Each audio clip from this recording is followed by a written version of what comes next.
Jednou na Karlově mostě prašném, kde Vltava šumí silně a strašně, nějaká holka krásná, hříšná a samá pýcha ke mně přišla a mně se vážně chtělo s tou holkou dýchat.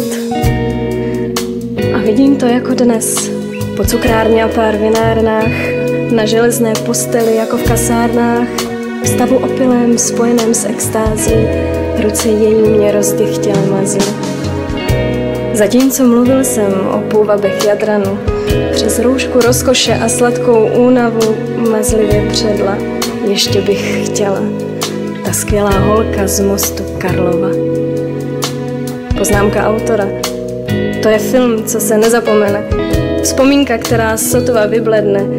Proto vzkazuji všem, kdo jsou hosté, že se mají stavit na Karlově mostě.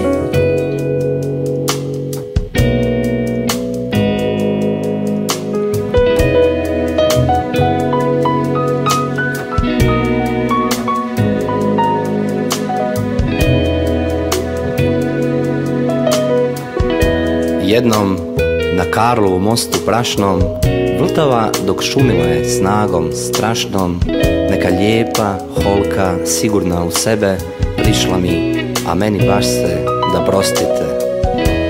I sjećam se ko danas, poslije cukrarne i par vinarni, na krevetu željeznom ko u kasarni, u pijanom stanju ekstaze, njene me ruke požudno maze. Dok pričao sam o čarima Jadranskog mora, kroz koprenu naslade i umora, mazna je prela, još mi nije dosta, ta krasna holka sa Karlovog mosta. Napomena autora. Film je to koji pamtit vrijedi, uspomena koja teško blijedi.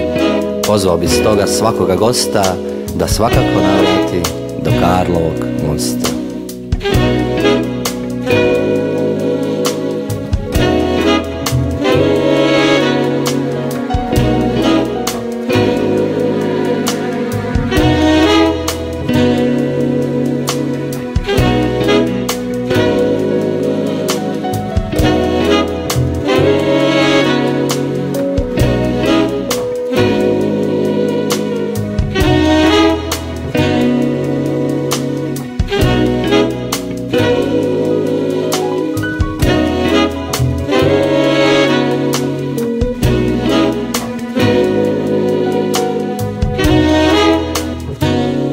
Tomášku, to bylo fakt super.